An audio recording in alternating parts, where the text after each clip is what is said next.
അപ്പോൾ ഇന്ന് മുതൽ ഫോറൻസിക് മെഡിസിന്റെ ക്ലാസ് നമ്മൾ സ്റ്റാർട്ട് ചെയ്യുകയാണ്. ഇന്നലെ ടോക്സിക്കോളജി ഉണ്ടായിരുന്നു. ഫോറൻസിക് മെഡിസിന്റെ ഫസ്റ്റ് പാർട്ട് ലീഗൽ പ്രൊസീജിയേഴ്സും കാര്യങ്ങളുമാണ് നമ്മൾ ഇന്നത്തെ ക്ലാസ്സിൽ നോക്കാൻ പോകുന്നത്. ഇപ്പൊ ഫോറൻസിക് ഒരുപാട് ഡീപ്പായിട്ട് നമ്മൾ പഠിക്കേണ്ട കാര്യമില്ല, പക്ഷെ കറക്റ്റ് ആയിട്ട് ഓരോ കാര്യങ്ങൾ എന്താണ് പറയുന്നതെന്ന് ഉദ്ദേശിക്കുന്നതെന്ന് കറക്റ്റ് ആയിട്ട് മനസ്സിലാക്കി വെച്ചിരിക്കണം. കുറഞ്ഞ മാർക്കേ ക്വസ്റ്റ്യൻസ് ഉണ്ടാവുള്ളെങ്കിലും എളുപ്പത്തില് ആ മാർക്ക് നമുക്ക് സ്കോർ ചെയ്യാൻ പറ്റും എന്നാണ് പറയുന്നത്. അപ്പോൾ ഇതിൽ ഏതെങ്കിലുമൊക്കെ പോയിന്റ് അഡീഷണൽ ആയിട്ട് നിങ്ങൾക്ക് ആഡ് ചെയ്യണം എന്നുണ്ടെങ്കിൽ തീർച്ചയായിട്ടും ഗ്രൂപ്പിൽ ആഡ് ചെയ്യുക. അപ്പൊ ഈ സക്സസ് എന്ന് പറയുന്ന ഒരു പ്ലാറ്റ്ഫോം നമ്മളൊരു കമ്പൈൻ സ്റ്റഡി ആണല്ലോ ഉദ്ദേശിക്കുന്നത്. അപ്പൊ ഇതിൽ പറയാത്ത കാര്യങ്ങൾ കൂടുതൽ പോയിന്റ്സ് കിട്ടുന്നുണ്ടെങ്കിൽ ഡെഫിനറ്റ്ലി നിങ്ങൾ ഗ്രൂപ്പിൽ അത് ഷെയർ ചെയ്യണം. അപ്പൊ നമുക്ക് ഇന്നത്തെ ക്ലാസ് സ്റ്റാർട്ട് ചെയ്യാം. Forensic medicine. First of all, എന്താണ് ഫോറൻസിക് മെഡിസിന്റെ ഡെഫിനിഷൻ എന്ന് പറയുന്നത്? The application of medical and paramedical knowledge in the administration of law and justice. അതായത് നിയമം നടപ്പിലാക്കുന്നതിന് വേണ്ടിയിട്ട് മെഡിക്കൽ അല്ലെങ്കിൽ പാരാമെഡിക്കൽ നോളജിനെ അപ്ലൈ ചെയ്യുന്നതിനെയാണ് ഫോറൻസിക് മെഡിസിൻ എന്ന് പറയുന്ന ശാസ്ത്രശാഖ. ഈ ഫോറൻസിക് മെഡിസിനിൽ എന്തൊക്കെ കാര്യങ്ങളാണ് ഡീൽ ചെയ്യുന്നത്? It deals with the legal rights, privileges, duties and obligations of medical practitioner. ഒരു മെഡിക്കൽ പ്രാക്ടീഷണറിന്റെ legal rights, privileges, duties and obligations, ഇത്രയും കാര്യങ്ങൾ ഫോറൻസിക് മെഡിസിനിൽ വരുന്നുണ്ട്. ഇനി നമ്മൾ ഫോറൻസിക് മെഡിസിനിൽ ആദ്യം പഠിക്കാൻ പോകുന്ന ലീഗൽ പ്രൊസീജിയറിൽ ഫസ്റ്റ് വൺ എന്ന് പറഞ്ഞാൽ ഇൻക്വസ്റ്റ് ആണ്. എന്താണ് ഒരു ഇൻക്വസ്റ്റ് എന്ന് പറഞ്ഞാൽ? സിമ്പിൾ ആയിട്ട് ഒരു അന്വേഷണം, എൻക്വയറി എന്നുള്ള അർത്ഥമാണ് അതിനുള്ള. Investigation or enquiry. ഇൻക്വസ്റ്റിന് ഏറ്റവും കൂടുതൽ ചോദിച്ചിട്ടുള്ളത് ഇതിന്റെ സെക്ഷൻ ആണ്. അപ്പൊ അത് മറന്നു പോകാതിരിക്കുക. സെക്ഷൻ 174 CRPC-യിലാണ് ഇൻക്വസ്റ്റ് പറയുന്നത്. സെക്ഷൻ 174 CRPC-യിൽ. അപ്പോ ഒരു സംശയാസ്പദമായ സാഹചര്യത്തിൽ ഒരു മരണം സംഭവിച്ചാൽ അതിനെക്കുറിച്ച് നടത്തുന്ന എൻക്വയറി അല്ലെങ്കിൽ ഇൻവെസ്റ്റിഗേഷൻ, അതാണ് ഇൻക്വസ്റ്റ് എന്ന് പറയുന്നത്.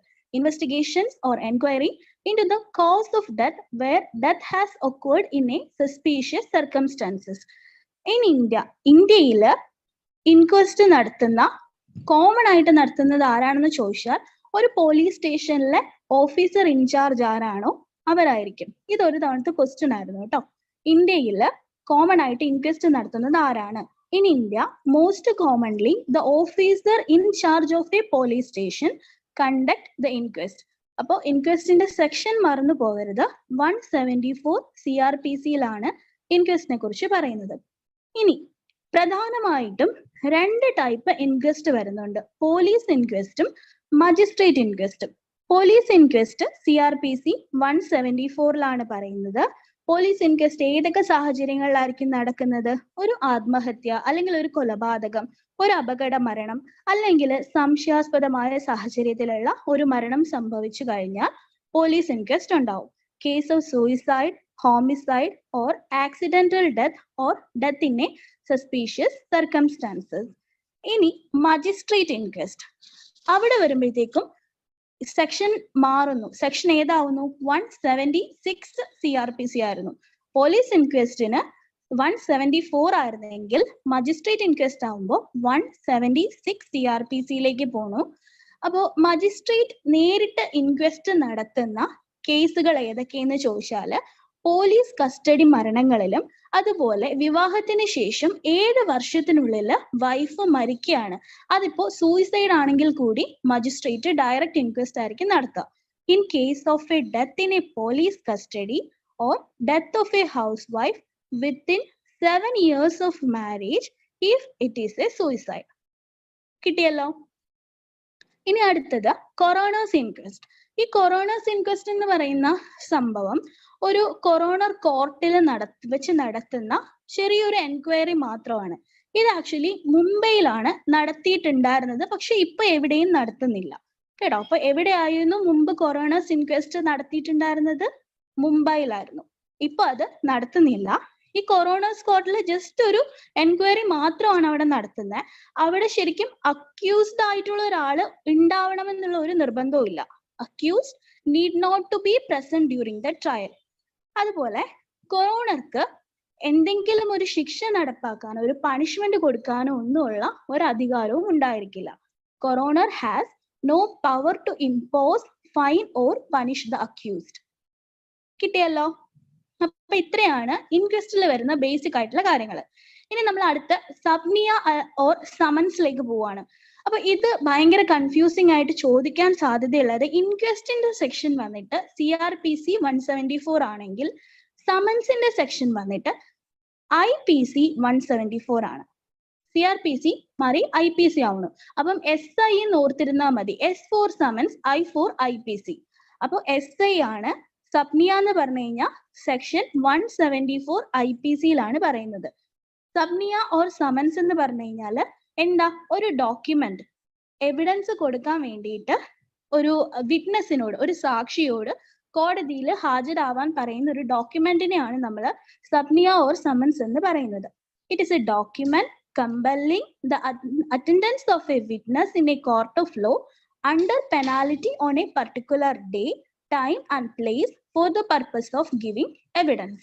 എവിഡൻസ് നൽകാൻ വേണ്ടി ഇന്ന സ്ഥലത്ത് ഇന്ന സമയത്ത് കൃത്യമായി എത്തിച്ചേരുക എന്ന് പറയുന്ന ഒരു ഡോക്യുമെന്റ്. അപ്പൊ ഈ സമൻസ് കിട്ടിയിട്ടും വിറ്റ്നസ് ഹാജരായില്ല എന്നുണ്ടെങ്കിൽ അതിനെ കുറിച്ചും പറയുന്ന IPC ഏത് തന്നെയാണ്, സെക്ഷൻ 174 IPC-യിൽ തന്നെയാണ് പറയുന്നത്. ഇനി എന്ത് ശിക്ഷയാണ് അങ്ങനെ ഹാജരാവാതിരുന്നാൽ കിട്ടുന്നത്? 6 മാസം വരെ തടവും 1000 രൂപ പിഴയും കിട്ടാവുന്ന പണിഷ്മെന്റ് ഉണ്ട് കേട്ടോ.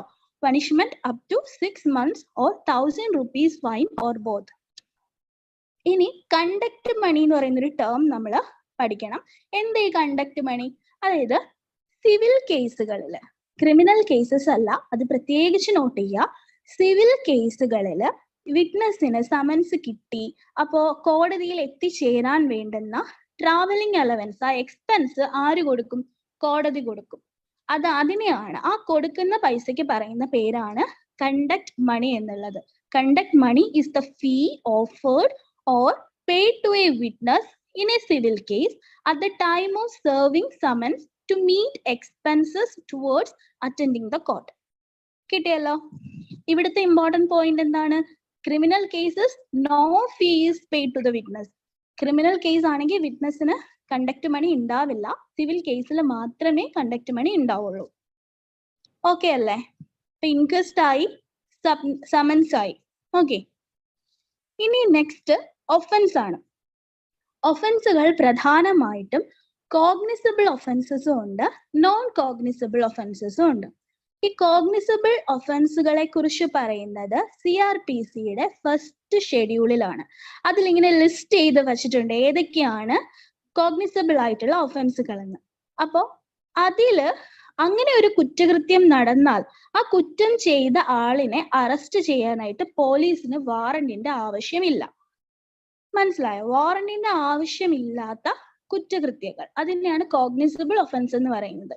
An offense enlisted in the first schedule of CRPC for which a police officer can arrest a person without warrant. Cognizable ആണോ? വിത്തൗട്ട് വാറന്റ് ആണ്. അപ്പൊ നോൺ കോഗ്നിസബിൾ ഒഫൻസ് എന്തായിരിക്കും?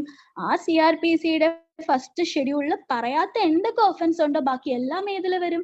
നോൺ കോഗ്നിസബിൾ ഒഫൻസിൽ വരും. അപ്പൊ എന്താണ്? ഒരു ഓതറൈസ്ഡ് പേഴ്സണിൽ നിന്നുള്ള വാറന്റ് ഉണ്ടെങ്കിൽ മാത്രമേ ആ പോലീസ് ഓഫീസർക്ക് കുറ്റാരോപിതനെ അറസ്റ്റ് ചെയ്യാനുള്ള അധികാരം ഉണ്ടാവുള്ളൂ.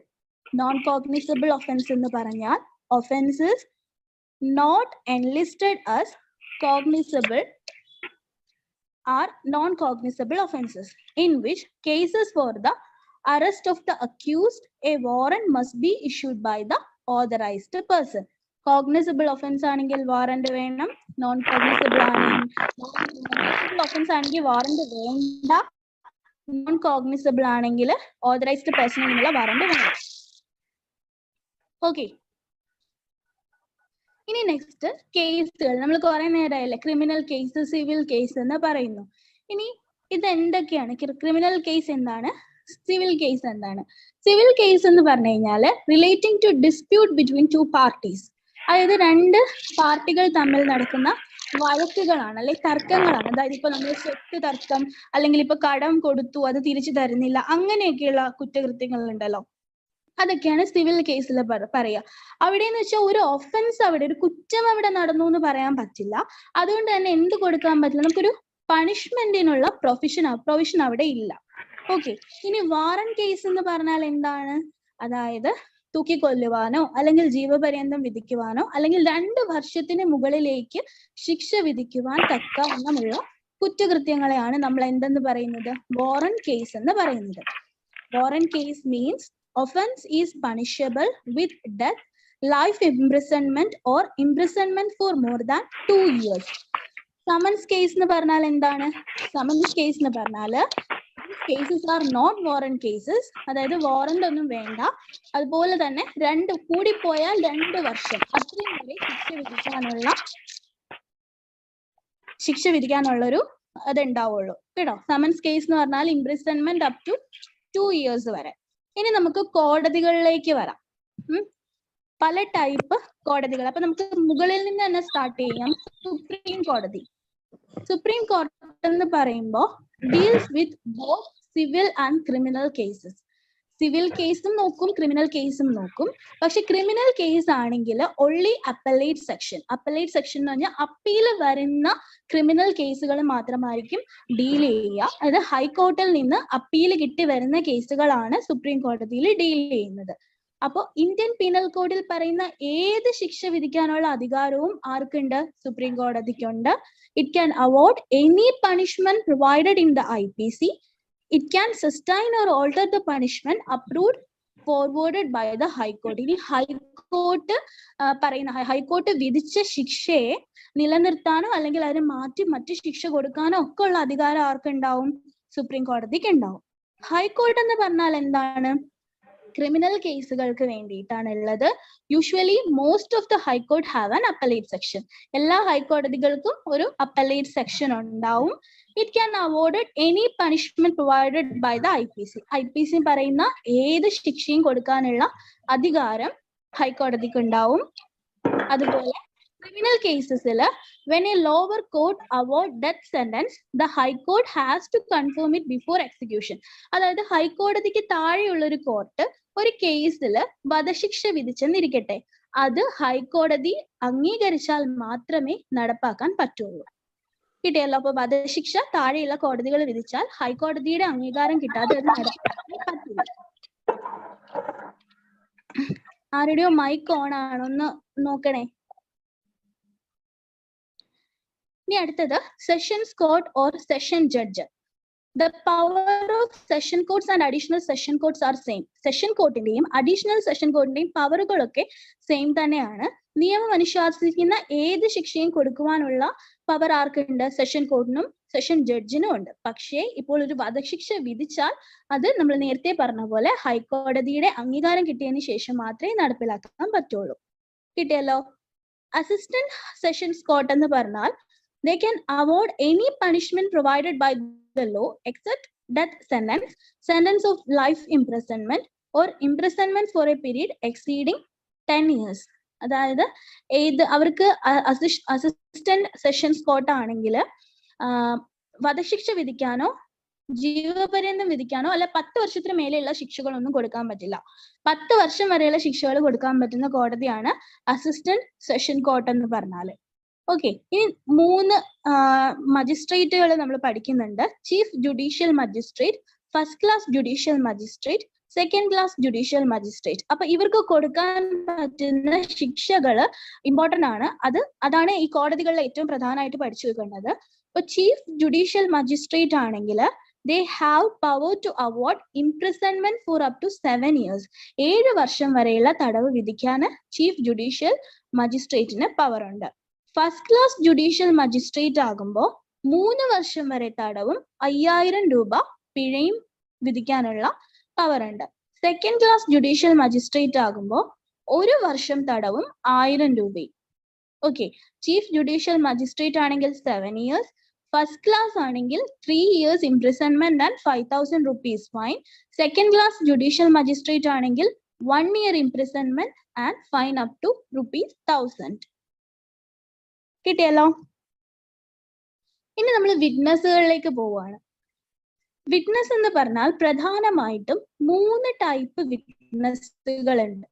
കോമൺ വിറ്റ്നസ് ഉണ്ട്, എക്സ്പേർട്ട് വിറ്റ്നസ് ഉണ്ട്, ഹോസ്റ്റൈൽ വിറ്റ്നസ് ഉണ്ട്. കോമൺ വിറ്റ്നസ് എന്ന് പറഞ്ഞാൽ testifies about what himself has seen, heard or perceived in relation to a case.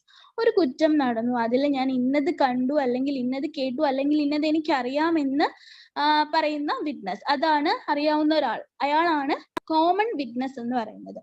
Expert witness എന്ന് പറഞ്ഞാൽ opinion of A person specially skilled in the manner. ഒരു opinion പറയാണ്, ആ ഒരു മേഖലയിൽ അയാൾ വളരെ സ്കിൽഡ് ആയിട്ടുള്ള ഒരാളായിരിക്കും, അതിനെ കുറിച്ച് ഒപ്പീനിയൻ പറയാൻ വരുന്ന ഒരു സാക്ഷി, അയാളാണ് എക്സ്പേർട്ട് വിറ്റ്നസ്. അതിൽ തന്നെയുണ്ട്, ആ വാക്കിൽ തന്നെയുണ്ട് അല്ലെ, എക്സ്പേർട്ട് ആയിട്ടുള്ള വിറ്റ്നസ്, സ്കിൽഡ് പേഴ്സൺ ആയിരിക്കും ഒരു പർട്ടിക്കുലർ ഫീൽഡിൽ. ഹോസ്റ്റൈൽ വിറ്റ്നസ് എന്ന് പറഞ്ഞു കഴിഞ്ഞാല് അറിഞ്ഞുകൊണ്ട് കള്ളം പറയുന്ന ആൾക്കാർ, അതായത് a witness who wilfully or with some motive tells lies. എന്തെങ്കിലും ഒരു ഉദ്ദേശം മനസ്സിൽ വെച്ചിട്ട് അറിഞ്ഞുകൊണ്ട് കള്ളം പറയുക. എന്തിന്? സത്യത്തിനെ സപ്രസ് ചെയ്ത് വെക്കാൻ വേണ്ടി. Suppresses fact partially or fully in a court may be declared as hostile witness. അപ്പോൾ അറിഞ്ഞുകൊണ്ട് കള്ളം പറയുന്ന സാക്ഷികളെയാണ് നമ്മൾ ഹോസ്റ്റൈൽ വിറ്റ്നസ് എന്ന് പറയുന്നത്. കോമൺ വിറ്റ്നസ് ഉണ്ട്, expert witness and hostile witness and hostile witness means a witness who willfully or with some motive tells lie, suppresses fact partially or fully in a court may be declared as a hostile witness. ഇനി perjury എന്ന് പറയുന്ന ഒരു term ഭയങ്കര important ആണ്, അത് ചോദിച്ചിട്ടുണ്ട്. Perjury പറയുന്ന section not ചെയ്ത് വെക്കുക. 191 IPC ആണ്. പെർജുറി എന്ന് പറഞ്ഞാൽ ഓത്ത് എടുത്തതിന് ശേഷവും ഫോൾസ് ആയിട്ടുള്ള എവിഡൻസ് പറയുക. ഒരു വിറ്റ്നസ് വന്ന് നമ്മുടെ ഓത്തൊക്കെ എടുത്തു, കള്ളം പറയില്ല എന്ന് പറഞ്ഞിട്ടും അറിഞ്ഞുകൊണ്ട് കള്ളം പറയുക, അതിനെയാണ് പെർജുറി എന്ന് പറയുന്നത്. Perjury is the willful giving of false evidence by witness while under the oath. Deals in section 191 IPC. കിട്ടിയല്ലോ? ഇനി leading questions are permissible during cross examination. Cross examination നടത്തുന്ന സമയത്ത് ലീഡിംഗ് ക്വസ്റ്റ്യൻസ് പെർമിസിബിൾ ആണ്. ഇനി എന്താ ഈ ലീഡിംഗ് ക്വസ്റ്റ്യൻസ് എന്ന് വെച്ച് കഴിഞ്ഞാലേ, അതായത് ഇന്ന ഉത്തരം തന്നെ കിട്ടണം എന്ന് പ്രതീക്ഷിച്ചുകൊണ്ട് ഫ്രെയിം ചെയ്ത് വെച്ചിരിക്കുന്ന കുറച്ച് ക്വസ്റ്റ്യൻസ്, അതാണ് ലീഡിംഗ് ക്വസ്റ്റ്യൻസ് എന്ന് പറയുന്നത്. ഇനി നെക്സ്റ്റ് നമുക്ക് എവിഡൻസിലേക്ക് പോകാം. അപ്പൊ സാക്ഷിയായി ഇനി നമുക്ക് തെളിവ് വേണം. അപ്പൊ എവിഡൻസുകൾ എത്ര തരാണെന്ന് നോക്കാം.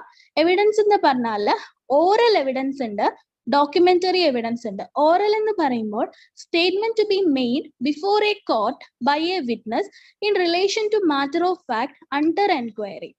അതായത് നമ്മൾ ഓറൽ ആയിട്ട് പറയുന്ന എവിഡൻസ്, ഞാൻ ഇന്ന കാര്യം കണ്ടു അല്ലെങ്കിൽ ഇന്ന കാര്യം എനിക്കറിയാം ഒരാൾ വന്ന് നേരിട്ട് പറയുകയാണ്.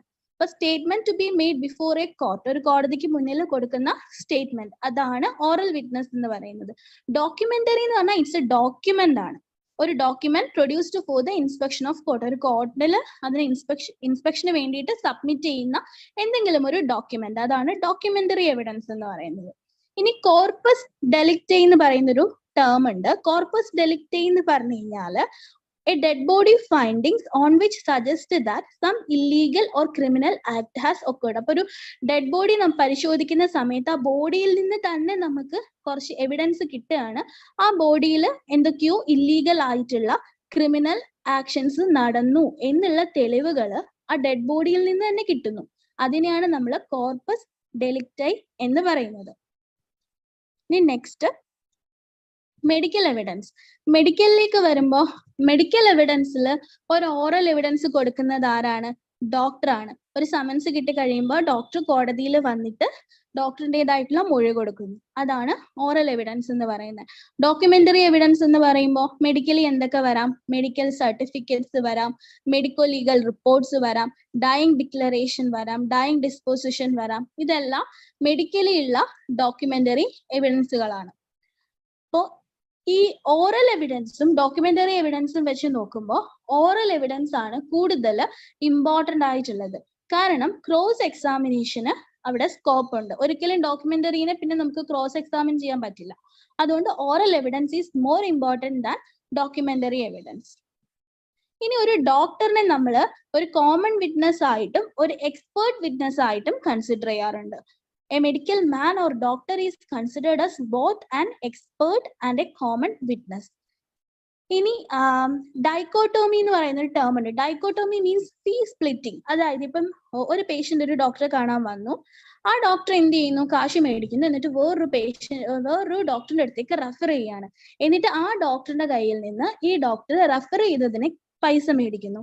മനസ്സിലായോ? അങ്ങനെ കാണിക്കുന്ന ഒരു മാൽ പ്രാക്ടീസിനാണ് നമ്മൾ ഡൈക്കോട്ടോമി എന്ന് പറയുന്നത്.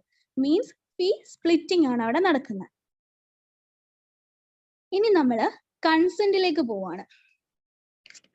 കൺസെന്റ് എന്ന് പറഞ്ഞാല് it's A voluntary agreement, compliance or permission. ഇല്ലേ, നമ്മളിപ്പോ ഒരു സർജറി ചെയ്യണമെന്നുണ്ടെങ്കിൽ നമ്മൾ കൺസെന്റ് കൊടുക്കണം, അതറിയാം അല്ലെ? അപ്പം ഈ കൺസെന്റ് എന്ന് പറഞ്ഞാൽ മെയിൻലി നമ്മള് 4 ടൈപ്പ് ഉണ്ട്. Expressed consent, implied consent, informed consent, blanket consent. Okay, അപ്പം എക്സ്പ്രസ്ഡ് കൺസെന്റ് എന്ന് പറഞ്ഞാൽ എന്താണ്?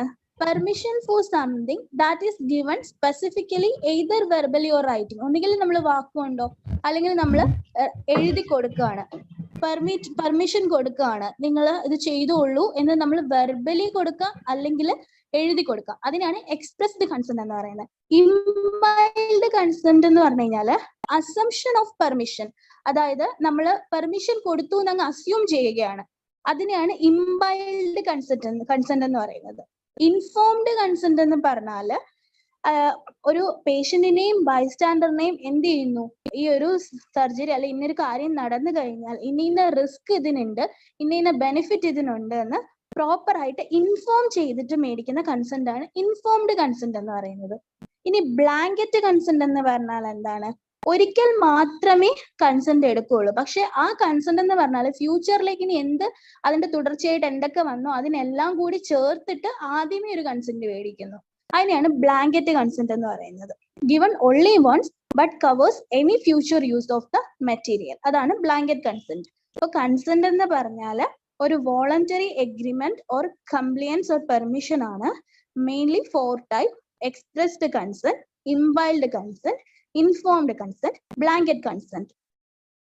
If there is no informed consent, the doctor may be charged for negligence. അപ്പൊ ഒരു കാര്യം നടക്കുമ്പോൾ നമ്മളൊരു ഇൻഫോംഡ് കൺസെന്റ് അവിടെ ഇല്ല എന്നുണ്ടെങ്കിൽ അത് ഡോക്ടർ ചെയ്യുന്നൊരു നെഗ്ലിജൻസ് ആണ്. അതായത് ഇൻഫോംഡ് കൺസെന്റ് എന്ന് പറഞ്ഞാൽ ഒരു കാര്യം ചെയ്യാൻ പോകുമ്പോൾ അതിന് ഇത്ര പോരായ്മകളുണ്ട്, ഇത്ര ബെനിഫിറ്റ് ഉണ്ട് എന്ന് പേഷ്യന്റിനെയും ബൈസ്റ്റാൻഡറിനെയും പ്രോപ്പർ ആയിട്ട് അറിയിച്ചിരിക്കണം. അങ്ങനെ ചെയ്തില്ല എന്നുണ്ടെങ്കിൽ ഡോക്ടർക്കെതിരെ നമുക്ക് നെഗ്ലിജൻസ് ചാർജ് ചെയ്യാൻ പറ്റും. ഓക്കെ, ഇനി professional misconduct. Any conduct by a registered medical practitioner which might reasonably regarded as a disgraceful and dishonorable to the medical profession. Professional misconduct എന്ന് പറഞ്ഞാൽ നമ്മുടെ മെഡിക്കൽ പ്രൊഫഷന് എതിരായിട്ട് ഡിസ്ഗ്രേറ്റ്ഫുൾ ആൻഡ് ഡിസ്ഹോണറബിൾ ആയിട്ട് ഒരു രജിസ്റ്റേർഡ് മെഡിക്കൽ പ്രാക്ടീഷണർ എന്തെങ്കിലും ചെയ്താൽ അതിനെ ആണ് നമ്മൾ പ്രൊഫഷണൽ മിസ്കണ്ടക്ട് എന്ന് പറയുന്നത്. അപ്പൊ വാർണിംഗ് നോട്ടീസ് കൊടുക്കും അതിനെതിരെ. അപ്പം എന്തൊക്കെ കാര്യങ്ങൾ വരും എന്നറിയാമോ ഇതിന്റെ അണ്ടറിൽ? അഡൾട്ടറി, അസോസിയേഷൻ, അബോർഷൻ, അഡ്വർടൈസ്മെന്റ് എന്ന് പറഞ്ഞു കഴിഞ്ഞാൽ ഇന്ന രോഗം ഇവിടെ വന്നാൽ സുഖമാകും അങ്ങനെയുള്ള പരസ്യങ്ങൾ ചെയ്യുന്നത്. അഡിക്ഷൻസ്, ഡൈക്കോട്ടോമി നമ്മൾ പറഞ്ഞു ഫീ സ്പ്ലിറ്റിംഗ് ആണ്, അതായത് റെഫർ ചെയ്തിട്ട് പിന്നെ ആ ഡോക്ടറിൽ നിന്നും പൈസ മേടിക്കുക. കവറിംഗ് എന്ന് പറഞ്ഞു കഴിഞ്ഞാല് മെഡിക്കലി ഒരു ബാക്ക്ഗ്രൗണ്ടും ഇല്ലാത്ത ആൾക്കാരെ ഓപ്പറേഷൻ തിയേറ്ററിലൊക്കെ അസിസ്റ്റ് ചെയ്യാൻ വേണ്ടിയിട്ട് വിളിച്ചു കയറ്റുക, അതാണ് കവറിംഗ്. മെഡിക്കലി ഒരു അറിവും ഉണ്ടാവില്ല, ഒരു പാരാമെഡിക്കലോ ആയിട്ടുള്ള അറിവില്ലാത്ത ഒരാളെ അത് ഉണ്ട് എന്ന് പറഞ്ഞിട്ട് ഓപ്പറേഷൻ തിയേറ്ററിലൊക്കെ അസിസ്റ്റ് ചെയ്യാൻ കയറ്റുന്നതിനാണ് കവറിംഗ് എന്ന് പറയുന്നത്. അതുപോലെ ടൗട്ടിംഗ് ഉണ്ട്.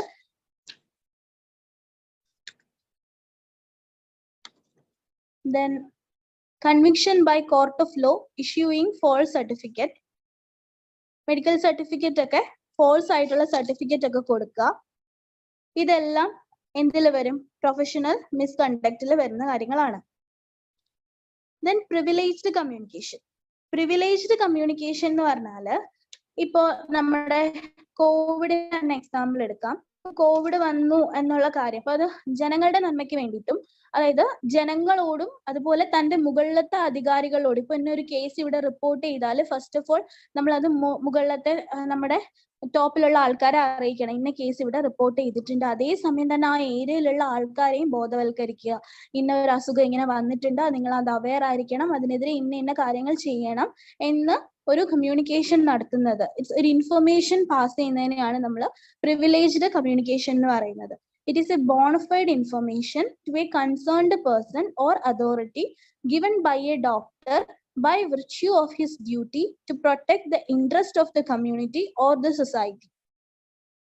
കിട്ടിയല്ലോ പ്രിവിലേജ്ഡ് കമ്മ്യൂണിക്കേഷൻ. ഇപ്പൊ കോവിഡിനെ ഓർത്താൽ മതി, വന്നാല് ഇപ്പൊ മീസിൽസ് ആണെങ്കിൽ പോലും നമ്മൾ വന്നാലും നമ്മൾ അറിയിക്കും. എന്നിട്ട് നമ്മളിപ്പോ ഫാമിലിനെ ബോധവൽക്കരിക്കുന്ന പോലെ തന്നെ ആ ഒരു ഗ്രൂപ്പ് ഓഫ് ഏരിയയിലുള്ള ആൾക്കാരെയും ബോധവൽക്കരിക്കുന്നു, ഇന്ന കാര്യങ്ങൾ ശ്രദ്ധിക്കണം എന്ന് അറിയിക്കുന്നു. അതിനെയാണ് പ്രിവിലേജ്ഡ് കമ്മ്യൂണിക്കേഷൻ എന്ന് പറയുന്നത്. ഇനി പ്രൊഫഷണൽ നെഗ്ലിജൻസ് നോക്കാം. അതായത് absence of reasonable care and skill or wilful negligence. നമ്മൾ പ്രോപ്പർ ആയിട്ടുള്ള കെയർ കൊടുക്കാതിരിക്കുക, അല്ലെങ്കിൽ നമ്മളുടെ ഭാഗത്തു നിന്നുണ്ടാവുന്ന എന്തെങ്കിലും ഒരു വീഴ്ച, അറിഞ്ഞുകൊണ്ടുള്ള വീഴ്ചയാവാം, അതിനെ പ്രൊഫഷണൽ നെഗ്ലിജൻസ് എന്ന് പറയുന്നു. അത് ക്രിമിനൽ നെഗ്ലിജൻസ് തന്നെയാണ്. ഏത് സെക്ഷനിലാണ് വരുന്നത്? സെക്ഷൻ 304A IPCയിലാണ് വരുന്നത്. 2 വർഷം വരെ തടവും ഫൈനും കിട്ടാം, അല്ലെങ്കിൽ രണ്ടും കൂടി ഒന്നിച്ച് കിട്ടാം. ഒന്നുകിൽ 2 വർഷം വരെ തടവ്, അല്ലെങ്കിൽ ഫൈന്, അല്ലെങ്കിൽ ഇത് രണ്ടും ഒന്നിച്ചും കിട്ടാം. Contributory negligence is not a defence in criminal negligence. അപ്പം എന്താ ഈ കോൺട്രിബ്യൂട്ടറി നെഗ്ലിജൻസ് എന്ന് അറിയാമോ? അതായത് sometimes the alleged damage suffered by the patient or the negligent act of the treating physician is related to some undesirable or negligent act of the patient. അതായത് പേഷ്യന്റിന്റെ ഭാഗത്ത് നിന്നുമുള്ള എന്തെങ്കിലും ഒരു നെഗ്ലിജന്റ് ആക്ട് ഉണ്ടായി, അല്ലെങ്കിൽ ഒരു അൺഡിസൈറബിൾ ആക്ട് ഉണ്ടായി, അതിന്റെ ഫലമായിട്ട് ഡോക്ടറുടെ ഭാഗത്ത് നിന്ന് ഒരു നെഗ്ലിജൻസ് വരാം. അതായത് ഇപ്പം പേഷ്യന്റ് പ്രോപ്പർ ആയിട്ടുള്ള മെഡിക്കൽ ഹിസ്റ്ററി ഫുള്ള് ഡോക്ടർക്ക് പറഞ്ഞു കൊടുക്കാതെ ഇരിക്കുക. അപ്പൊ അതിന്റെ ഭാഗമായിട്ട് ഡോക്ടർക്ക് എന്ത് പറ്റുന്നു? എന്തെങ്കിലും ഒരു അബദ്ധം പറ്റുന്നു. അപ്പൊ അത് പേഷ്യന്റും കൂടി കോൺട്രിബ്യൂട്ട് ചെയ്തതിന്റെ ഫലമായിട്ട് ഡോക്ടറുടെ ഭാഗത്തു നിന്നുണ്ടായ നെഗ്ലിജൻസ് ആണ്. അതിനെയാണ് നമ്മൾ കോൺട്രിബ്യൂട്ടറി നെഗ്ലിജൻസ് എന്ന് പറയുന്നത്. അപ്പോൾ contributory negligence is not a defence in criminal negligence. ഇപ്പൊ ഒരു സിവിൽ കേസുകൾ പോലെയുള്ള ഒരു സാധാരണ കേസുകളിലൊക്കെ ആണെങ്കിൽ നമുക്ക് ഈ കോൺട്രിബ്യൂട്ടറി നെഗ്ലിജൻസ് വച്ചിട്ട് ഡോക്ടർക്ക് ഡിഫെൻഡ് ചെയ്യാം. കേസ് കൊടുത്ത പേഷ്യന്റിനെതിരെ, പേഷ്യന്റിന്റെ ഭാഗത്തും വീഴ്ച ഉണ്ടായിരുന്നു എന്ന് പറഞ്ഞിട്ട് ഡിഫെൻഡ് ചെയ്യാം. പക്ഷെ ഇതൊരു ക്രിമിനൽ നെഗ്ലിജൻസ് ആണ് ഡോക്ടർ ചെയ്തെങ്കിൽ ഒരിക്കലും ഈ കോൺട്രിബ്യൂട്ടറി നെഗ്ലിജൻസിനെ ഒരു ഡിഫൻസ് ആയിട്ട് യൂസ് ചെയ്യാൻ പറ്റില്ല. അതാണ് ഇവിടെ എഴുതിയേക്കുന്നത്. Contributory negligence is not a defence in criminal negligence. കിട്ടിയല്ലോ? 304A IPCയിലാണ് ക്രിമിനൽ നെഗ്ലിജൻസ് പറയുന്നത്. ഇനി അടുത്തത് തെറാപ്യൂട്ടിക് മിസ് അഡ്വഞ്ചർ ആണ്. എന്താ തെറാപ്യൂട്ടിക് മിസ് അഡ്വഞ്ചർ എന്ന് പറഞ്ഞാൽ? Is A case in which an individual has been injured or had died due to some unintentional act by a doctor or agent of the doctor or hospital. അതായത് ഒരു ഇൻഡിവിജ്വലിന് ഒരു ഡോക്ടറുടെ unintentional ആയിട്ടുള്ള act കാരണം, അല്ലെങ്കിൽ ഡോക്ടറുടെയോ അല്ലെങ്കിൽ ആ ഹോസ്പിറ്റലിന്റെ ഭാഗത്തുള്ള ഏതെങ്കിലും ഒരാളുടെയോ ഭാഗത്ത് നിന്നുള്ള ഒരു ആക്ട് കാരണം ഒരു ഇഞ്ചുറി സംഭവിക്കുക, അല്ലെങ്കിൽ പേഷ്യന്റ് ഡെത്ത് ആവുക, അങ്ങനെയൊക്കെ വരുവാണെങ്കിൽ അതിന് നമ്മൾ തെറാപ്യൂട്ടിക് മിസ് അഡ്വഞ്ചർ എന്നാണ് പറയുക. അത് 3 ടൈപ്പ് ഉണ്ട്. തെറാപ്യൂട്ടിക് ആയിട്ടുണ്ട്, ഡയഗ്നോസ്റ്റിക് ആയിട്ടുണ്ട്, എക്സ്പെരിമെന്റൽ ആയിട്ടുണ്ട്. തെറാപ്യൂട്ടിക് എന്ന് പറഞ്ഞു കഴിഞ്ഞാൽ നമ്മൾ മെഡിസിൻ കൊടുക്കുന്ന ഭാഗത്ത് നിന്നുള്ള വീഴ്ചകളാവാം, അല്ലെങ്കിൽ ഡയഗ്നോസ്റ്റിക് എന്ന് വെച്ചാൽ നമ്മുടെ ഡയഗ്നോസിസിന്റെ ഭാഗമായിട്ടുള്ള വീഴ്ചകളാവാം, അല്ലെങ്കിൽ എക്സ്പെരിമെന്റൽ, ആ പേഷ്യന്റിനെ നമ്മൾ ഒരു എക്സ്പെരിമെന്റ് ചെയ്യാൻ വേണ്ടിയിട്ട് യൂസ് ചെയ്യുന്നു, അങ്ങനെ വന്നിട്ടുള്ള വീഴ്ചകളാവാം. ഇതൊക്കെ തെറാപ്യൂട്ടിക് മിസ് അഡ്വഞ്ചറിൽ വരുന്നതാണ്. തെറാപ്യൂട്ടിക് ഡയഗ്നോസ്റ്റിക് ആവാം, അല്ലെങ്കിൽ എക്സ്പെരിമെന്റ് ആവാം. ഇനി വിക്കേരിയസ് ലയബിലിറ്റി. വിക്കേരിയസ് ലയബിലിറ്റി എന്ന് പറഞ്ഞാല് എന്താണെന്നറിയോ? If A medical practitioner is responsible for, അതായത് ഇപ്പം നമ്മളിപ്പോ ഒരു പാരാമെഡിക്കൽ സ്റ്റാഫിന്റെ ഭാഗത്ത് നിന്നുണ്ടായ, ഒരു ലാബ് ടെക്നീഷ്യന്റെ ഭാഗത്ത് നിന്നുണ്ടായ ഒരു വീഴ്ചയാണെങ്കിൽ പോലും ആ ലാബ് ടെക്നീഷ്യൻ ഏത് ഡോക്ടറുടെ അണ്ടറിലാണോ വരുന്നത് ആ ഡിപ്പാർട്ട്മെന്റിന്റെ ഹെഡിന് ആ ഒരു കുറ്റകൃത്യത്തിന് ഉത്തരം പറയേണ്ടി വരും. അതിനെയാണ് നമ്മൾ വിക്കേരിയസ് ലയബിലിറ്റി എന്ന് പറയുന്നത്. Responsibility of a superior medical or paramedical employee for negligent act of his subordinate employee or person under training. Even ഒരു ട്രെയിനിങ്ങിന് നിർത്തിയ ഒരാളുടെ ഭാഗത്ത് നിന്നൊരു വീഴ്ച ഉണ്ടായാലും അതിന് ഉത്തരം പറയാൻ അന്നതാരാണ്? ഹെഡിൽ ഏത് ഡോക്ടറാണോ ഇരിക്കുന്നത് പുള്ളിയായിരിക്കും. ഇപ്പം വിഗേറിയസ് ലയബിലിറ്റി എന്ന് വെച്ചാൽ is the liability for the act of another. Euthanasia, euthanasia എന്താണ്? നമുക്ക് അറിയാവുന്നതാണ്. മേഴ്സി കില്ലിംഗ്, മേഴ്സി കില്ലിങ്ങിന് യൂസ് ചെയ്യുന്ന വാക്കാണ് യൂത്തനേഷ്യ എന്ന് പറയുന്നത്. ഇനി സിവിൽ നെഗ്ലിജൻസ്, നമ്മൾ നേരത്തെ പറഞ്ഞല്ലോ ക്രിമിനൽ നെഗ്ലിജൻസും ഉണ്ട് സിവിൽ നെഗ്ലിജൻസും ഉണ്ട്. ഈ സിവിൽ നെഗ്ലിജൻസിന്റെ കേസിലാണെങ്കിൽ നമുക്ക് കോൺട്രിബ്യൂട്ടറി നെഗ്ലിജൻസ് ഉപയോഗിച്ച് ഡോക്ടർക്ക് ഡിഫെൻഡ് ചെയ്യാം പേഷ്യന്റിനെതിരെ. പക്ഷെ ക്രിമിനൽ നെഗ്ലിജൻസിൽ കോൺട്രിബ്യൂട്ടറി നെഗ്ലിജൻസ് യൂസ് ചെയ്യാൻ പറ്റില്ല. അപ്പൊ ഈ സിവിൽ നെഗ്ലിജൻസിൽ 4 എലമെന്റ്സ് വരുന്നുണ്ട്. അത് 4D എന്ന് ഓർത്തിരുന്നാൽ മതി. Duty, dereliction, direct causation, damage. ആ 4 എണ്ണം ആ പേര് മാത്രം ജസ്റ്റ് അറിഞ്ഞിരുന്നാൽ മതി. എന്താ സംഭവം എന്താ വെച്ചാൽ ഡ്യൂട്ടി എന്ന് പറഞ്ഞു കഴിഞ്ഞാൽ നോട്ട് ഡൂയിങ് ഡ്യൂട്ടി, ഡ്യൂട്ടി ചെയ്യാതിരിക്കുന്ന അവസ്ഥ. ഡിറിലിക്ഷൻ എന്ന് പറഞ്ഞു കഴിഞ്ഞാൽ ഡിവോയിഡ് ഓഫ് സ്കിൽ, പ്രോപ്പർ ആയിട്ടുള്ള സ്കിൽ ഇല്ല ഡോക്ടർക്ക്, അല്ലെങ്കിൽ അത് ചെയ്യുന്ന ആൾക്ക് സ്കിൽ ഇല്ല, എന്നിട്ടും ഓരോ കാര്യങ്ങള് ഉണ്ട് എന്ന് പറഞ്ഞിട്ട് ചെയ്യാൻ നിൽക്കുക. ഡയറക്റ്റ് കോസേഷൻ എന്ന് പറഞ്ഞു കഴിഞ്ഞാല് because of the action directly caused the damage, action കാരണം ഡയറക്റ്റ് ആയിട്ട് ആ ഒരു ഡാമേജ് ഉണ്ടായി. ദെൻ ഡാമേജ് എന്ന് പറഞ്ഞു കഴിഞ്ഞാൽ anything that damage the patient, പേഷ്യന്റിന് എന്ത് ഡാമേജ് ഉണ്ടാകുന്നു അതാണ് ഡാമേജിൽ വരുന്നത്. ഡ്യൂട്ടി സിവിൽ നെഗ്ലിജൻസിൽ ഡ്യൂട്ടി വരുന്നുണ്ട്, ഡെറിലിക്ഷൻ വരുന്നുണ്ട്, ഡയറക്റ്റ് കോസേഷൻ വരുന്നുണ്ട്, ഡാമേജ് വരുന്നുണ്ട്. 4Ds ആണ് സിവിൽ നെഗ്ലിജൻസിന്റെ എലമെന്റ്സ് ആയിട്ട് വരുന്നത്. ഇനി റെസ് ഇപ്സ ലോക്യുറ്റർ പറയുന്ന ഒരു ടേം ഭയങ്കര ഇമ്പോർട്ടന്റ് ആണ്. അതായത് ഇപ്പൊ ഒരു ഡോക്ടർ ഇപ്പൊ എന്തെങ്കിലും ഒരു സർജറി ചെയ്തു, ഇപ്പൊ നമ്മൾ തന്നെ കേട്ടിട്ടില്ലേ, ഇപ്പൊ വയറിന്റെ സർജറി കഴിഞ്ഞു, പക്ഷെ എന്തെങ്കിലും മെഡിക്കൽ ഇൻസ്ട്രുമെന്റ്സ് ഒക്കെ വെച്ച് ഉള്ളിൽ അറിയാതെ വീണ് പോയിട്ട് അത് വെച്ചിട്ട് തുന്നികെട്ടി വിട്ടിട്ടുള്ള സംഭവങ്ങൾ. അവിടെയൊക്കെ അതുപോലെയുള്ള നെഗ്ലിജൻസ് ഒക്കെ നടക്കുമ്പോൾ എന്താന്ന് വെച്ച് കഴിഞ്ഞാൽ പേഷ്യന്റിന് ഒന്നും വാദിക്കേണ്ട കാര്യമില്ല. ആ ഒരു സംഭവം തന്നെയാണ് അയാൾക്ക് ഡോക്ടർക്കെതിരെയുള്ള തെളിവ് കൊടുക്കുന്നത്. അതാണ് റെസ് ഇപ്സ ലോക്യുറ്റർ എന്ന് പറയുന്നത്. Ordinarily the professional negligence of a physician has to be proved in a court by the expert evidence of another physician. The patient need not to prove negligence in cases where the rule of res ipsa loquitur applies, which means the thing or fact speak for itself. അപ്പൊ ഇതാണ് പഠിക്കേണ്ടത്. res ipsa loquitur എന്ന് പറഞ്ഞാൽ the thing or fact speak for itself. ആ സംഭവം തന്നെ അതിന് വേണ്ടിയിട്ട്, അതിന്റെ ഫാക്ട് വിശദീകരിക്കാൻ വേണ്ടിയിട്ട് ഉള്ള തെളിവുകൾ തരും. The thing or fact speak for itself. അതാണ് റെസ് ഇപ്സ ലോക്യുറ്റർ എന്ന് പറഞ്ഞാല്. അതുപോലെ തന്നെ ഒരു ടേം ഞാൻ ഇതിനകത്ത് എഴുതിയിട്ടില്ല, നോവസ് ആക്ടസ് ഇന്റർവെനൻസ് എന്ന് പറയുന്ന ഒരു ടേം കൂടിയുണ്ട്. നോവസ് ആക്ടസ് ഇന്റർവെനൻസ്. നോവസ് ആക്ടസ് ഇന്റർവെനൻസ് എന്ന് പറഞ്ഞാൽ എന്താണ്? അതായത് ഇപ്പൊ എന്തെങ്കിലും ഒരു ഡോക്ടറുടെ ഭാഗത്തു നിന്നുള്ള ഒരു വീഴ്ച കാരണം ഒരു ഇഞ്ചുറി സംഭവിച്ചെന്നിരിക്കട്ടെ. അപ്പൊ ആ ഡോക്ടർ ആ ഇഞ്ചുറിക്ക് മാത്രമല്ല, ആ ഇഞ്ചുറിയെ തുടർന്ന് അതിന്റെ ഫോളോയിങ് ആയിട്ട് എന്തൊക്കെ കോൺസിക്വൻസസ് ആ പേഷ്യന്റിന് ഉണ്ടാവുന്നോ അതിനെല്ലാം ആ ഡോക്ടർ റെസ്പോൺസിബിൾ ആയിരിക്കും. അതാണ് നോവസ് ആക്ടസ് ഇന്റർവെനൻസ് എന്ന് പറയുന്നത്. ഫോളോയിങ് ആക്ഷൻസിനും എല്ലാം റെസ്പോൺസിബിൾ ആയിരിക്കും എന്നുള്ളത്. ഓക്കെ, ഇനി ഒരു medical degree awarded by the Indian universities are mentioned in Schedule 1 of MCI Act. Schedule 1-ലാണ് ഡിഗ്രീസിനെ കുറിച്ച് പറയുന്നത്. വലിയ ഇമ്പോർട്ടന്റ് അല്ല, പക്ഷെ അടുത്തത് CCH ആക്ട് ഇമ്പോർട്ടന്റ് ആണ്.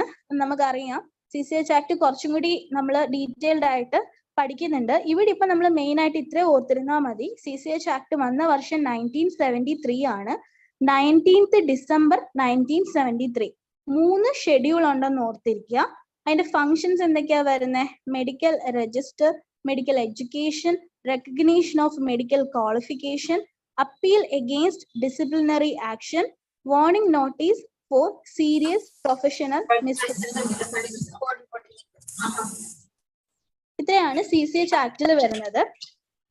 ഇനി ഒരു കാര്യം കൂടി പറഞ്ഞോട്ടെ, മെഡിക്കൽ സർട്ടിഫിക്കറ്റിന്റെ കാര്യം. ഈ മെഡിക്കൽ സർട്ടിഫിക്കറ്റ്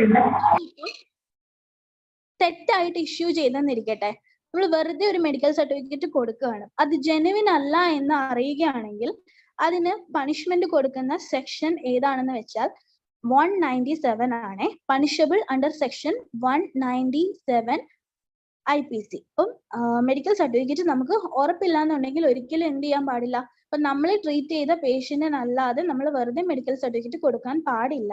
അത് പിടിച്ചു കഴിഞ്ഞാൽ it's comes under the section 197 IPC-യിലാണ് വരുന്നത് കേട്ടോ. 6 months വരെ പണിഷ്മെന്റ് കിട്ടാവുന്ന കേസാണ്. ഓക്കെ, അപ്പൊ ഇത്രയും കാര്യങ്ങളാണ് ഫോറൻസിക് മെഡിസിന്റെ ലീഗൽ പ്രൊസീജിയറിന്റെ ഫസ്റ്റ് പാർട്ടിൽ വരുന്നത്. അപ്പം ഇതിനകത്തുള്ള ഈ പറഞ്ഞ ടേമുകളും കാര്യങ്ങളും ഒക്കെ തന്നെ ഇന്ന് തന്നെ പ്രോപ്പർ ആയിട്ട് പഠിച്ച് മനസ്സിൽ ഉറപ്പിച്ചു കഴിഞ്ഞാൽ സിമ്പിൾ ആണ്. അത് എന്താണെന്ന് മനസ്സിലാക്കുക. ഓരോന്നിനകത്തും ഓരോ 1 വേർഡ് ഉണ്ടാവും പഠിക്കാൻ. ആ 1 വേർഡ് അതേപോലെ പഠിച്ചു വെക്കുക. അപ്പൊ ഇനി തുടർന്ന് വരുന്ന ക്ലാസ്സുകളും അതുപോലെ ആകുമ്പോൾ ഈ ഒരു 1 വീക്ക് കൊണ്ട് ഫോറൻസിക് മെഡിസിൻ ഫുള്ള് ഫിനിഷ് ചെയ്യാൻ പറ്റും. പക്ഷേ ഫിനിഷ് ചെയ്യുന്നതിലല്ല കാര്യം, ഇത് ഓർത്തിരിക്കുന്നതിലാണ് കാര്യം. ഇപ്പൊ ഇതൊക്കെ നമ്മൾ സെക്കൻഡ് ഇയർ പഠിച്ചതാണ്. പക്ഷെ നമ്മൾ ഇപ്പോഴും പഠിക്കുമ്പോൾ നമുക്ക് പുതിയതായിട്ട് തോന്നുന്നതിന്റെ കാര്യം നമ്മൾ റിവൈസ് ചെയ്യാത്തതുകൊണ്ടാണ്. അപ്പൊ ഇനി ഒരു 6 month ടൈം ഉണ്ടെങ്കിൽ അതായത് എല്ലാ സൺഡേസിലും ജസ്റ്റ് ഓരോ ടോപ്പിക് വെച്ചിട്ട് ജസ്റ്റ് ഒന്ന് ഓടിച്ച് ഒരു 10 minute വെച്ച് റിവൈസ് ചെയ്ത് പോയി കഴിഞ്ഞാൽ നമുക്ക് ബ്രെയിനിൽ ഇത് ഇരിക്കും.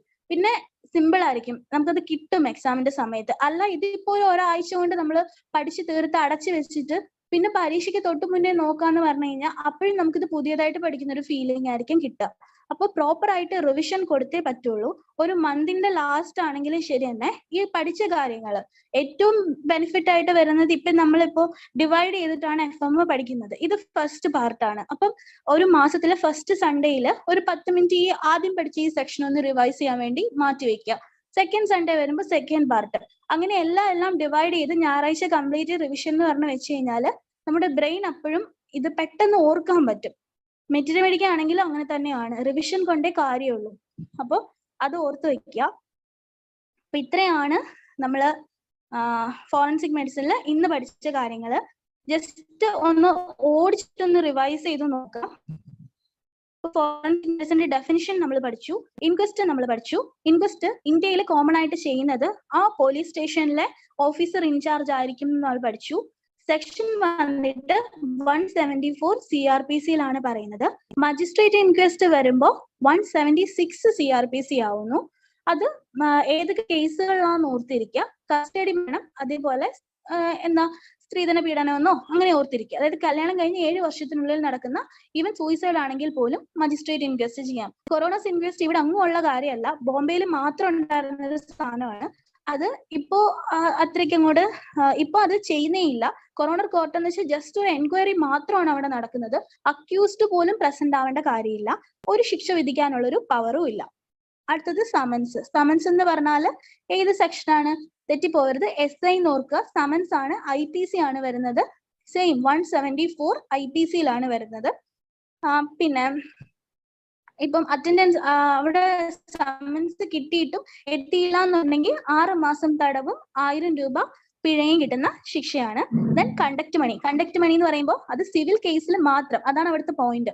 സിവിൽ കേസിൽ മാത്രമേ കണ്ടക്ട് മണി ഓഫർ ചെയ്യുള്ളൂ. അതായത് കോടതിയിൽ സാക്ഷിക്ക് എത്താനുള്ള ചെലവ്. ക്രിമിനൽ കേസ് ആണെങ്കിൽ കണ്ടക്ട് മണി ഇല്ല, എത്തിയേ പറ്റുള്ളൂ. ദെൻ ഒഫൻസ് എന്ന് പറഞ്ഞാൽ കോഗ്നിസബിൾ ഉണ്ട്, നോൺ കോഗ്നിസബിൾ ഉണ്ട്. കോഗ്നിസബിൾ എന്ന് പറഞ്ഞു കഴിഞ്ഞാൽ വിത്തൗട്ട് വാറന്റ് ആണെന്ന് ഓർക്കുക. ആ കോഗ്നിസബിൾ CRPC-യുടെ ഫസ്റ്റ് ഷെഡ്യൂളിൽ നോൺ കോഗ്നിസബിൾ ആയിട്ട് വരുന്ന ഒഫൻസുകളാണ്. അതിൽ ഒരു ഓതറൈസ്ഡ് പേഴ്സന്റെ വാറന്റ് ഉണ്ടെങ്കിൽ മാത്രമേ കുറ്റാരോപിതനെ കസ്റ്റഡിയിൽ എടുക്കാൻ പറ്റുള്ളൂ. ദെൻ സിവിൽ കേസ് എന്താണ്? ജസ്റ്റ് ഒരു ഡിസ്പ്യൂട്ട് ആണ്, 2 ആൾക്കാർ തമ്മിലുള്ള. അവിടെ ഒരു കുറ്റവും നടക്കുന്നില്ല, അതുകൊണ്ട് തന്നെ അവിടെ പണിഷ്മെന്റ് കൊടുക്കാനും ഉള്ള പ്രൊവിഷൻ ഇല്ല. വാറന്റ് കേസ് എന്ന് പറഞ്ഞു കഴിഞ്ഞാൽ എന്തൊക്കെ കൊടുക്കാൻ പറ്റും നമുക്ക്? മരണം വിധിക്കാൻ പറ്റും, ജീവപര്യന്തം വിധിക്കാൻ പറ്റും. 2 വർഷത്തിന് മുകളിലായിരിക്കും പണിഷ്മെന്റുകൾ എല്ലാം വരുന്നത് വാറന്റ് കേസ് ആണെന്നുണ്ടെങ്കിൽ. സമൻസ് കേസ് ആണെന്നുണ്ടെങ്കിൽ മാക്സിമം 2 വർഷം വരെ എന്തുണ്ടാവുള്ളൂ? കേസ് വിധിക്കാൻ പറ്റുള്ളൂ, ശിക്ഷ വിധിക്കാൻ പറ്റുള്ളൂ. ഇനി കോർട്ടുകൾ നോക്കിയാൽ നമ്മുടെ ടോപ്പിൽ സുപ്രീം കോടതികളിൽ സിവിൽ കേസും ക്രിമിനൽ കേസും നോക്കാറുണ്ടെങ്കിലും മെയിൻ ആയിട്ടും ഹൈക്കോടതിയിൽ നിന്ന് അപ്പീൽ വരുന്ന കേസുകളാണ് സുപ്രീം കോടതി ഡീൽ ചെയ്യുന്നത്. ഏത് ശിക്ഷ വേണമെങ്കിലും വിധിക്കാം. ഓക്കെ, ഹൈക്കോടതി ആണെങ്കിൽ ഏത് ശിക്ഷ വേണമെങ്കിലും വിധിക്കാം. പക്ഷേ താഴെ ഇപ്പോ ഹൈക്കോടതിയുടെ താഴെ ഉള്ളൊരു കോടതി തൂക്കിക്കൊല്ലാൻ വിധിച്ചൊരു കേസ് ആണെങ്കിൽ അത് ഹൈക്കോടതി അംഗീകരിച്ചാൽ മാത്രമേ അത് നടപ്പിലാക്കാൻ പറ്റുള്ളൂ. സെഷൻസ് കോർട്ട് എന്ന് പറയുമ്പോൾ ഈ പറഞ്ഞ തന്നെയാണ്. ഹൈക്കോടതിന്റെ അനുവാദം ഉണ്ടെങ്കിൽ മാത്രമേ ഡെത്ത് സെന്റൻസ് പ്രാക്ടീസ് ചെയ്യാൻ പറ്റുള്ളൂ. അസിസ്റ്റന്റ് സെഷൻസ് കോർട്ട് എന്ന് പറയുമ്പോൾ 10 വർഷം വരെയുള്ള ശിക്ഷ വിധിക്കാൻ പറ്റും. ചീഫ് ജുഡീഷ്യൽ മജിസ്ട്രേറ്റ് എന്ന് പറയുമ്പോൾ 7 വർഷം വരെയാണ് ശിക്ഷ വിധിക്കാൻ പറ്റുക. ഫസ്റ്റ് ക്ലാസ് ജുഡീഷ്യൽ മജിസ്ട്രേറ്റ് എന്ന് പറയുമ്പോൾ 3 വർഷം വരെ തടവും 5000 രൂപ പിഴയും. സെക്കൻഡ് ക്ലാസ് ജുഡീഷ്യൽ മജിസ്ട്രേറ്റ് എന്ന് പറയുമ്പോൾ 1 വർഷം തടവും 1000 രൂപ പിഴയും. ഇനി വിറ്റ്നസ് എന്ന് പറയുമ്പോൾ കോമൺ വിറ്റ്നസ് ഉണ്ട്, സാധാരണയായിട്ട് വന്ന് പറയുന്ന ഒരു സാക്ഷിയുണ്ട്. അല്ലാന്നുണ്ടെങ്കിൽ എക്സ്പേർട്ട് ആയിട്ടുള്ള വിറ്റ്നസ് ഉണ്ട്, വളരെ സ്കിൽഫുൾ ആയിട്ടുള്ള ഒരാളായിരിക്കും. ഹോസ്റ്റൈൽ വിറ്റ്നസ് ഉണ്ട്. ഹോസ്റ്റൈൽ എന്ന് വെച്ചാൽ അറിഞ്ഞു വെച്ചുകൊണ്ട് കള്ളം പറയുന്ന സാക്ഷികൾ ഉണ്ടാവും. അവിടെ വരുന്നതാണ് പെർജുറി എന്ന് പറയുന്ന ഒരു ടേം അല്ലെ. പെർജുറി എന്ന് പറയുന്ന ടേം വരുമ്പോൾ തന്നെ അതിന്റെ സെക്ഷൻ ഓർത്തുക, 191 IPC ആണ് പെർജുറി പറയുന്നത്. വിൽഫുൾ ഗിവിംഗ് ഫോൾസ് എവിഡൻസ്, ഓത്തൊക്കെ എടുത്തതിന് ശേഷവും കോടതിക്ക് തെറ്റായിട്ടുള്ള മൊഴി കൊടുക്കുക. ഓക്കെ, ലീഡിംഗ് ക്വസ്റ്റ്യൻസ് ഒന്നുമില്ല, ഉത്തരം ഇങ്ങനെ കിട്ടണം എന്ന് ഫ്രെയിം ചെയ്ത് വെച്ചിരിക്കുന്ന ക്വസ്റ്റ്യൻസ്, അതാണ് ലീഡിംഗ് ക്വസ്റ്റ്യൻ. എവിഡൻസ് എന്ന് പറഞ്ഞാൽ ഓറൽ ആവാം, ഡോക്യുമെന്ററി ആവാം. എപ്പോഴും ഓറൽ എവിഡൻസിനാണ് ഇമ്പോർട്ടൻസ് കൂടുതൽ, കാരണം ക്രോസ് എക്സാമിനേഷൻ അവിടെ പോസിബിൾ ആണ്. കോർപ്പസ് ഡെലിസിറ്റി എന്ന് പറഞ്ഞാൽ ഒരു ഡെഡ് ബോഡി തന്നെ പറഞ്ഞു കൊടുക്കുകയാണ്. ആ ഡെഡ് ബോഡിയിൽ തന്നെ ഉണ്ട് ഇത്ര ക്രിമിനൽ ആയിട്ടുള്ള കാര്യങ്ങൾ നടന്നു എന്നുള്ളതിന്റെ തെളിവ്, അതാണ് കോർപ്പസ് ഡെലിസിറ്റി എന്ന് പറഞ്ഞാൽ. മെഡിക്കലിൽ വരുമ്പോഴും ഓറൽ ആൻഡ് ഡോക്യുമെന്ററി എവിഡൻസുകൾ ഉണ്ട്. ദെൻ കൺസെന്റിലേക്ക് പോവാം. കൺസെന്റ് എന്ന് പറഞ്ഞാൽ എക്സ്പ്രസ്ഡ് ഉണ്ട്, ഇംപൈൽഡ് ഉണ്ട്, ഇൻഫോംഡ് ഉണ്ട്, ബ്ലാങ്കറ്റ് കൺസെന്റ് ഉണ്ട്. ഇപ്പൊ പ്രോപ്പർ ആയിട്ട് ഒരു ഇൻഫോംഡ് കണ്ടന്റ് ഉറപ്പായിട്ടും ഡോക്ടർ കൊടുത്തിരിക്കണം, ഇല്ലാന്നുണ്ടെങ്കിൽ അത് നെഗ്ലിജൻസിൽ ഉൾപ്പെടുത്തും. Okay, professional misconduct. പ്രൊഫഷണൽ മിസ്കണ്ടക്റ്റിൽ എന്തൊക്കെ കാര്യങ്ങൾ വരും എന്നുള്ളതൊന്ന് ഓർത്ത് വെച്ചേക്കുക. Adultery, association, abortion, advertisement, addiction, dichotomy, covering, touting. ഈ ടൗട്ടിങ് എന്ന് പറഞ്ഞാൽ എന്താണെന്ന് അറിയാമോ? ഇപ്പൊ ഒരു പ്രോഡക്റ്റ് ഇപ്പം മുടി വളരാനുള്ള ഒരു എന്തെങ്കിലും ഒരു പ്രോഡക്റ്റ് കൊടുത്തിട്ട് ഒരു ഡോക്ടർ ഭയങ്കരമായിട്ട് ഹൈപ്പ് കൊടുക്കുക, ഭയങ്കരമായിട്ട് ആൾക്കാർക്ക് വിശ്വാസം കൊടുക്കുകയാണ്, ഇത് ഉപയോഗിച്ച് കഴിഞ്ഞാൽ അങ്ങനെ ആയിരിക്കും 100% ഗ്യാരണ്ടി, അങ്ങനെ തെറ്റായിട്ടുള്ള പ്രചരണങ്ങൾ കൊടുക്കുന്നതിനാണ് ടൗട്ടിങ് എന്ന് പറയുക കേട്ടോ.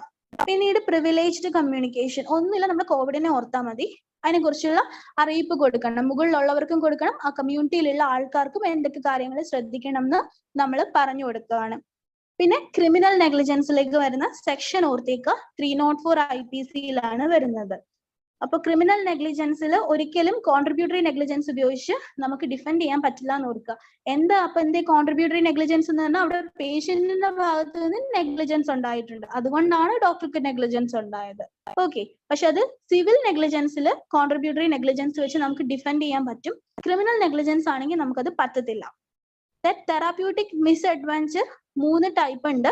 അത് ഡോക്ടറോ അല്ലെങ്കിൽ ഡോക്ടറുടെ താഴെയുള്ള ആൾക്കാരോ അല്ല ഹോസ്പിറ്റലായിട്ട് റിലേറ്റ് ചെയ്ത് ആര് നടത്തിയാലും അതിനെ തെറാപ്യൂട്ടിക് മിസ്അഡ്വഞ്ചർ എന്ന് പറയും. അത് തെറാപ്യൂട്ടിക് ആവാം, ഡയഗ്നോസ്റ്റിക് ആവാം, എക്സ്പെരിമെന്റൽ ആവാം. Then vicarious liability. Vicarious liability കഴിയുമ്പോൾ അവിടെ ഒരു സാധനം കൂടി ഉണ്ട് കേട്ടോ, കൺസ്യൂമർ പ്രൊട്ടക്ഷൻ ആക്ട്. അത് ഞാൻ പറഞ്ഞില്ല എന്ന് തോന്നുന്നു. അതായത് എല്ലാവർക്കും പ്രൊട്ടക്ഷൻ ഉണ്ട്. ആസ് എ പേഷ്യന്റ് എന്നുള്ള നിലയിലാണെങ്കിൽ പോലും നമുക്ക് നമ്മളുടെ അവകാശങ്ങൾക്ക് വേണ്ടിയിട്ട് വാദിക്കാൻ പറ്റുന്ന ആക്ട് ആണ് കൺസ്യൂമർ പ്രൊട്ടക്ഷൻ ആക്ട്. അത് വന്ന വർഷം ഓർത്തിരിക്കുക, 1987. ഓക്കെ, 1987-ലാണ് കോപ്ര വന്നത്. COPRA means consumer protection act. Vicarious liability എന്ന് പറഞ്ഞാൽ എന്തായിരുന്നു? അതായത് ഏത് പാരാമെഡിക്കൽ സ്റ്റാഫ് ആയിക്കോട്ടെ, ഈവൻ ഒരു ട്രെയിനി ആയിട്ട് നിർത്തിയ ആള് ചെയ്തൊരു നെഗ്ലിജൻസ് ആണെങ്കിൽ പോലും അതിന് ഹെഡ് ആരാണോ അയാളും ഉത്തരവാദി ആയിരിക്കും. ദെൻ സിവിൽ നെഗ്ലിജൻസിൽ 4D വരുന്നുണ്ട്: duty, dereliction, direct causation, damage. Then res ipsa loquitur. Patient ചുമ്മാ നിന്നാ മതി, ഫാക്ട് ആ ഒരു തിങ് അല്ലെങ്കിൽ ഫാക്ട് തന്നെ പേഷ്യന്റിന് വേണ്ടി സംസാരിച്ചോളും. The thing or fact speak for itself.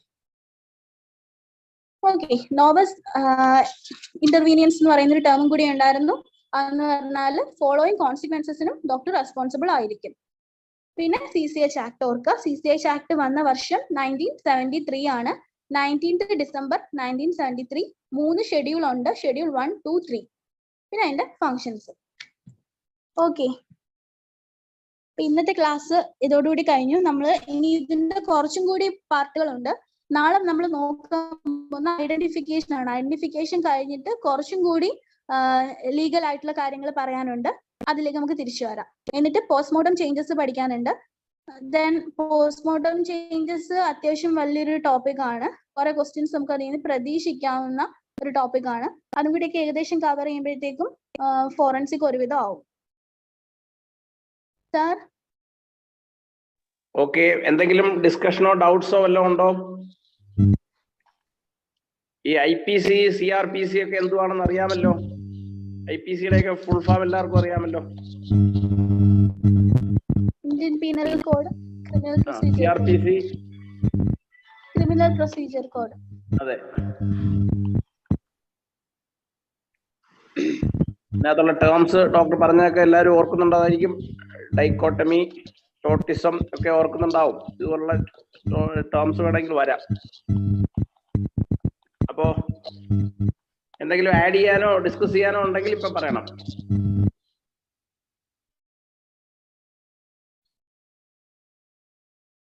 Dichotomy ഒന്നുകൂടെ പറയാവോ? ഡൈക്കോട്ടമി എന്ന് പറഞ്ഞാൽ ഫീ സ്പ്ലിറ്റിംഗ് എന്നാണ് പറയുന്നത്. അതായത് ഇപ്പം ഡോക്ടർ തന്നെ വിചാരിക്കാം, ഡോക്ടറിന്റെ അടുത്തേക്ക് ഒരു പേഷ്യന്റ് എത്തുകയാണ്. അപ്പൊ ഡോക്ടർ ആ പേഷ്യന്റിനോട് പറയാണ്, ഇത് കുറച്ച് സീരിയസ് ആയിട്ടുള്ള കേസാണ്, അപ്പൊ ഞാൻ നല്ലൊരു ഡോക്ടറുണ്ട്, ഞാൻ റെഫർ ചെയ്ത് തരാം എന്ന് പറഞ്ഞ് ഇപ്പം വേറെ ഒരു സുപ്പീരിയർ ആയിട്ടുള്ള ഒരു ഡോക്ടർക്ക് റെഫർ ചെയ്യുന്നു. എന്നിട്ട് ആ പേഷ്യന്റ് ഡോക്ടർക്ക് ഒരു കൺസൾട്ടേഷൻ ഫീസും കാര്യങ്ങളും ഒക്കെ തരുമല്ലോ. എന്നിട്ട് ഡോക്ടർ നൈസിന് മറ്റേ റെഫർ ചെയ്ത ഡോക്ടറിന്റെ അടുത്ത് നിന്നും എന്ത് മേടിക്കുന്നു? ഫീസ് മേടിക്കുന്നു റെഫറൻസിന് വേണ്ടിയിട്ട്. അതിപ്പോ ആക്ച്വലി അതിനെയാണ് ഫീസ് സ്പ്ലിറ്റ് ചെയ്യുന്നതിനെയാണ് നമ്മൾ ഡൈക്കോട്ടമി എന്ന് പറഞ്ഞത് കേട്ടോ. ഓർത്തിരിക്കാൻ വേണ്ടിയിട്ടാണ് ഡോക്ടറിന് പറഞ്ഞത് കേട്ടോ, തമാശയായിട്ട് വിചാരിക്കാം. ഇല്ല, ഡോക്ടറുടെ മാത്രമല്ല, നമ്മൾ ഈ ലാബിൽ നിന്ന് കമ്മീഷൻ വാങ്ങുന്ന പോലും ഡൈക്കോട്ടമി വരും. ഫീസ് സ്പ്ലിറ്റിംഗ് ആണ്. അവർക്ക് ഒരു സ്കാൻ എഴുതി വിടുന്നു, 30% അവർ കമ്മീഷൻ തരുന്നു. അത് ശരിക്കും ഡൈക്കോട്ടമി ആണ്. ഫീസ് സ്പ്ലിറ്റ് ചെയ്യുക, കൊടുക്കുന്ന ഡോക്ടർ ഒരു പേഷ്യന്റ് ഒരിടത്ത് കൊടുക്കുന്ന ഫീസിന്റെ ഒരു പെർസെന്റേജ് അതിന്റെ ഒരു ഏജന്റ് എന്നുള്ള നിലയിൽ വാങ്ങുന്നതാണ് dichotomy. Di means two, split ചെയ്ത് രണ്ടാക്കുന്നു എന്നുള്ള അർത്ഥത്തിലാണ് ഡൈക്കോട്ടമി. ഡൈക്കോട്ട് ഓർക്കുന്നുണ്ടായിരിക്കുമല്ലോ. അത് ക്ലിയർ ആയല്ലോ അല്ലേ? നമ്മുടെ എന്റെ ഒരു സീനിയർ ഉണ്ട്. അപ്പൊ ഈ അഡ്വക്കേറ്റ്സ് സീനിയറിന്റെ അടുക്കലേക്ക് റെഫർ ചെയ്യുന്നു എന്ന് പറഞ്ഞാൽ എന്റെ ഒരു സീനിയർ ഉണ്ട്. അങ്ങനെ ഒരു പേഷ്യന്റിനെ വിടുന്നോണ്ട് കുഴപ്പമില്ല, പക്ഷെ അതിന്റെ പേരിൽ കമ്മീഷൻ വാങ്ങുക, അല്ലെങ്കിൽ അതിന്റെ പേരിൽ ഫീ കുറച്ച് വാങ്ങുന്ന കാര്യത്തിനാണ് ഡൈക്കോട്ടമി എന്ന് ഉദ്ദേശിക്കുന്നത്. അത് തെറ്റാണെന്നുള്ളതാണ്.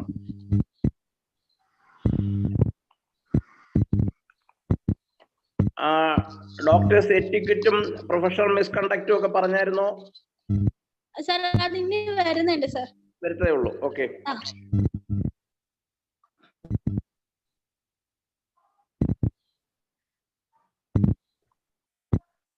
അപ്പൊ നാളെ ഇതേ സമയം ഇതിന്റെ അടുത്ത class forensic medicine second part doctor തന്നെ കൈകാര്യം ചെയ്യും. ഇന്ന് എന്തെങ്കിലും ആഡ് ചെയ്യാനുണ്ടെങ്കിൽ നിങ്ങൾക്ക് പറയാം, അല്ലെങ്കിൽ നമുക്ക് ഇന്ന് അവസാനിപ്പിക്കാം. നാളെയും 2:30, 3:30 അല്ലെ 2:30, 4 എന്തെങ്കിലും ആഡ് ചെയ്യാനുണ്ടോ?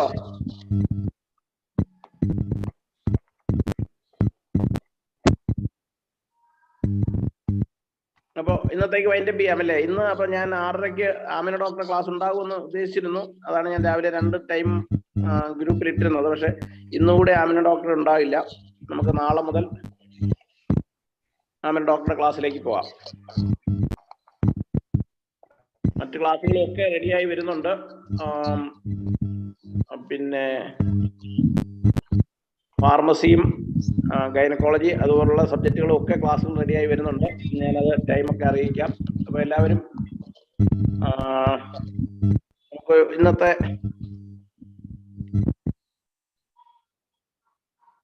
നിങ്ങൾക്ക് സമയമുണ്ടെങ്കിൽ ഈ സമയം ഒരു 4 മണി വരെ അല്ല 4:30 വരെ വേണമെങ്കിൽ നമുക്ക് ടെലഗ്രാമിൽ ക്വിസ് ഇടാം. ഏതായാലും ഇതിപ്പോ നമ്മൾ വൈൻഡപ്പ് ചെയ്യാണ്. ഓക്കെ,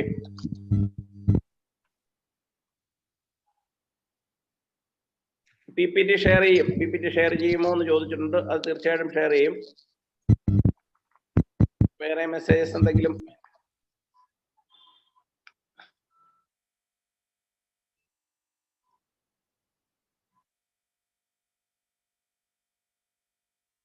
തുഷാർ ഡോക്ടർ, ഈ ചാറ്റ് ബോക്സിൽ second class judicial fine 5,000 or 10,000 എന്നൊരു ചോദ്യം ചോദിച്ചിട്ടുണ്ട്. 5,000 or 1,000 എന്ന് ചോദിച്ചിട്ടുണ്ട്.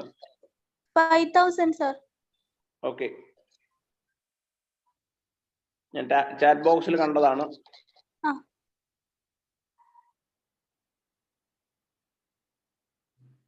കൊറോണസ് ഇൻക്വസ്റ്റ് ഇപ്പൊ വലിയ പ്രാധാന്യമുള്ളതല്ല. മെട്രോപൊളിറ്റൻ സിറ്റികൾ ഹൈദരാബാദ്, ബോംബെയിലൊക്കെ ആയിരുന്നു ഉണ്ടായിരുന്നത്. ഇപ്പൊ ഈ കൊറോണർ എന്ന് പറയുന്ന പോസ്റ്റ് ഇപ്പം സ്വാഭാവികമായിട്ട് ഇല്ലാതായിരിക്കുക. കാര്യം കൊറോണർക്ക് വലിയ അധികാരങ്ങളൊന്നുമില്ല.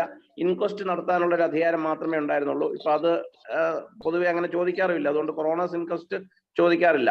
ഇനി കേരളത്തെ സംബന്ധിച്ച് അത് ബാധകമല്ല. മെട്രോപൊളിറ്റൻ സിറ്റീസിലാണ് അത് ബാധകമാണ്. കേരളത്തിൽ അങ്ങനെയുള്ള സിറ്റീസ് ഇല്ല. ബോംബെ, ഹൈദരാബാദിലൊക്കെയാണ് കൊറോണസ് ഇൻക്വസ്റ്റ് ഉണ്ടായിരുന്നത്. ഇപ്പൊ അതിന് വലിയ പ്രാധാന്യമില്ല. അപ്പം പോലീസ് ഇൻക്വസ്റ്റും മജിസ്ട്രേറ്റ് ഇൻക്വസ്റ്റുമാണ് നമുക്കിപ്പോൾ ഉള്ളത്. Police lathi charge, police custody മരണം, ജയിലിലെ മരണം, പിന്നെ പോലീസിന്റെ അതിക്രമം മൂലം അല്ലെങ്കിൽ പോലീസിന്റെ പിന്നെ ഈ ലാത്തി ചാർജോ അതുമൂലം ഉണ്ടാകുന്ന അപകടങ്ങളോ മരണങ്ങൾക്കോ ഒക്കെയാണ് മജിസ്ട്രേറ്റ് ഇൻക്വസ്റ്റ് വരുന്നത്. കൂടാതെ മുമ്പേ പറഞ്ഞ പോലെ ഡൗറി ഡെത്ത്, എക്സ്ഹ്യൂമേഷൻ വേണ്ടി വരുന്ന സാഹചര്യങ്ങളെല്ലാം മജിസ്ട്രേറ്റ് ആണ് ഇൻക്വസ്റ്റ് നടത്തുന്നത്. അതെല്ലാം പറഞ്ഞിട്ടുണ്ടെന്ന് പ്രതീക്ഷിക്കുന്നു. അപ്പോ ഇന്നത്തേക്ക് നമുക്ക് പിരിയാം. നാളെ വീണ്ടും ഉച്ചയ്ക്ക് 2:30 കാണാം. Okay, thank you all. അവരെ ഡോക്ടറെ വൈൻഡപ്പ് ചെയ്യണം.